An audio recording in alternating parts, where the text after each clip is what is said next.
Radio लेखन के सिद्धांत, रेडियो राइटिंग थ्योरी। रेडियो लेखन के सिद्धांतों के मुख्य तत्व क्या है?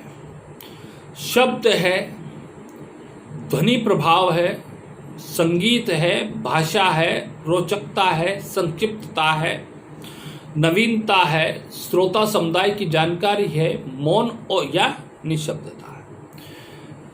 रेडियो आलेख के लिए चुने गए शब्द बोले हुए प्रतीत होते हैं।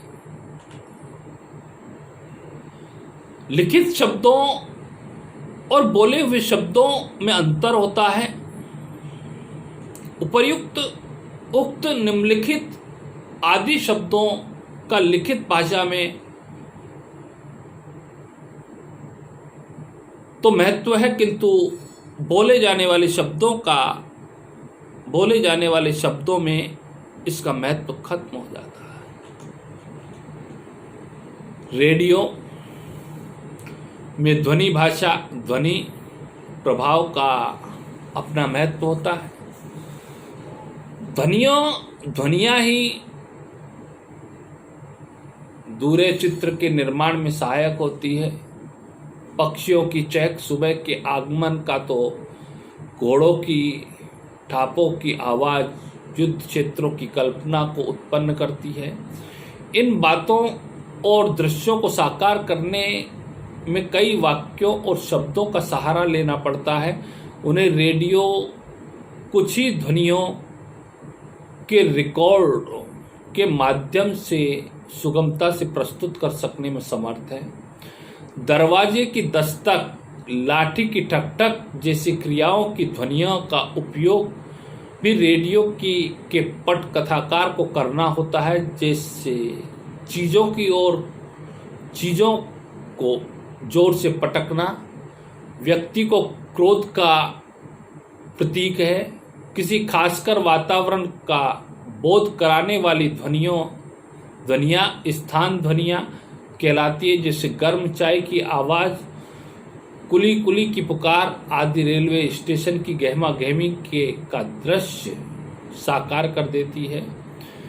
नाटकीय स्थितियों के सृजन के लिए विशेष प्रतीकात्मक ध्वनियों का उपयोग किया जाता है। हास्य नाटिकाओं के बीच ठहाकों, युद्ध स्थल पर विस्फोटक ध्वनियों और रोमांटिक दृश्यों में झरनों की ध्वनियों व पक्षियों के चहचहाने की आवाज़ों का उपयोग रेडियो आलेख को सशक्त बनाता है। रेडियो आलेख में संगीत का उपयोग नाटकीयता को उभारने में बहुत उपयोगी सिद्ध हुआ है। वातावरण बनाने, पात्र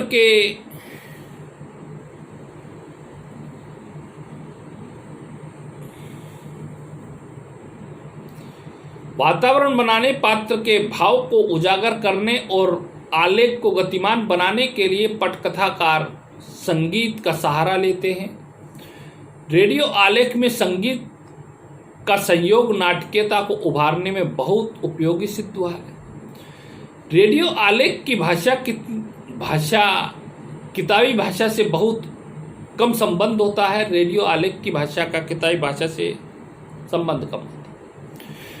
रेडियो की भाषा सहज, सरल तथा बोलचाल की भाषा होती है। भाषा इतनी सरल हो कि उसे दृश्य उत्पन्न करने की क्षमता होनी चाहिए।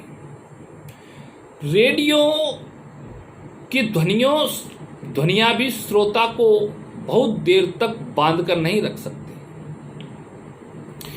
इसलिए रेडियो आलेख में बहुत छोटे छोटे और बहुत सरल वाक्यों का प्रयोग करना चाहिए।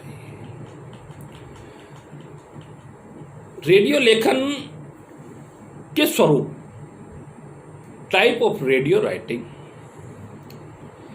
भेंट वार्ता के अंतर्गत भिन्न भिन्न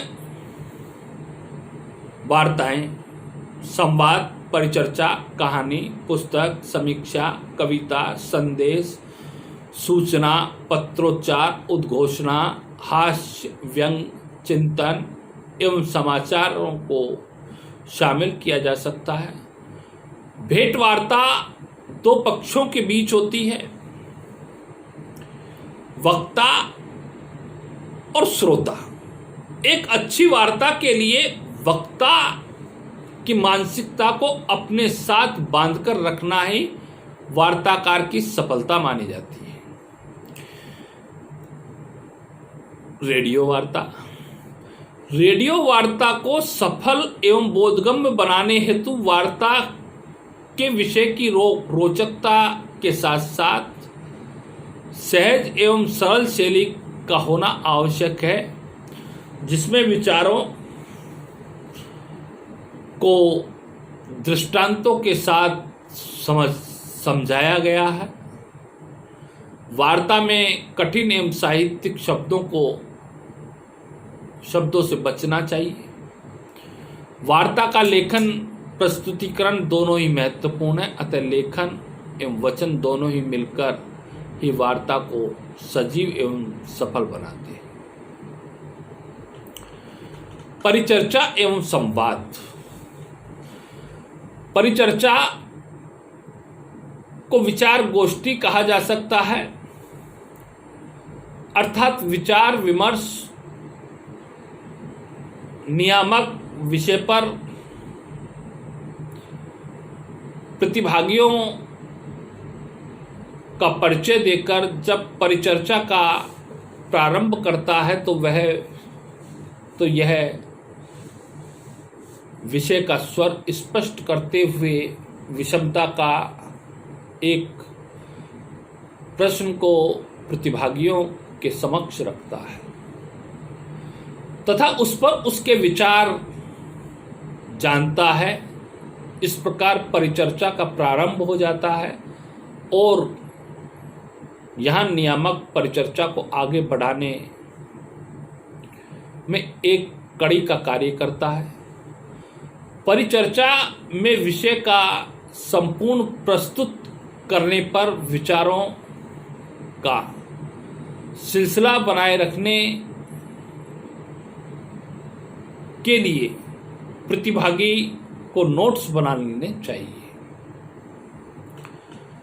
कहानी। रेडियो पर प्रसारित होने वाली कहानी में वर्णित घटना, स्थान या व्यक्ति विवादास्पद नहीं होने चाहिए। सब व्यावसायिक वस्तुओं के नाम आदि के प्रयोग से भी बचा जाना चाहिए। रेडियो कहानी में अश्लीलता की कतई गुंजाइश नहीं होनी चाहिए। कहानी सरल होनी चाहिए, सुबोध होनी चाहिए, भाषा में भी सरलता, सुबोधता, बोधगम्यता होनी चाहिए। इसके लिए आवश्यक है कि कहानीकार अपनी बात को सरल और रोचक तरीके से कहे।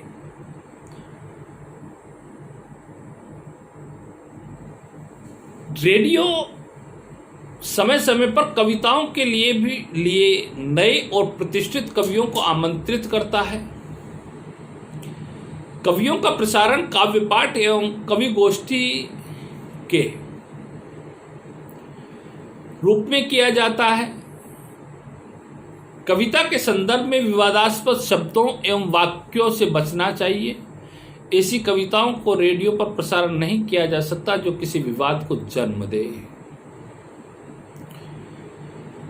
रेडियो में हास्य व्यंग का सदा से अभाव रहा है, क्योंकि व्यंग की आत्मा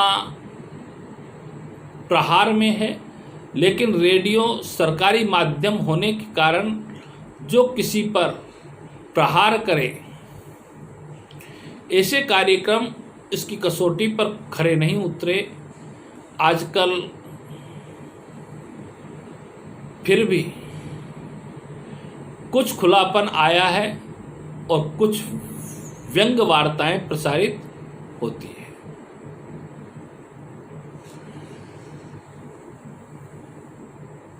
किसी भी कार्यक्रम के प्रति श्रोताओं की टिप्पणी या विचार जानने के लिए सबसे अच्छा तरीका पत्रोत्तर कार्यक्रम होता है।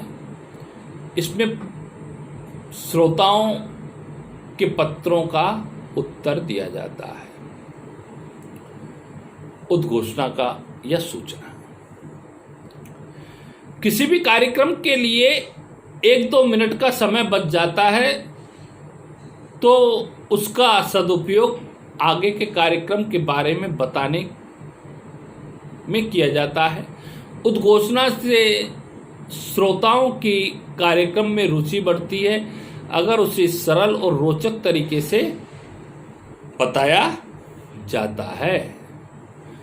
रेडियो समाचार किसी कार्यक्रम के बाद 1-2 मिनट का समय बच जाता है तो उसका सदुपयोग आगे कार्यक्रमों के बारे में बताने में भी किया जा सकता है। और रेडियो समाचार के लिए सरकारी व गैर सरकारी समाचार समितियों पर निर्भर रहते हैं। साथ ही रेडियो में सूचना की प्रामाणिकता पर बहुत ज़्यादा ध्यान दिया जाता है। अतः जो सूचनाएं होती है वो पूर्णतः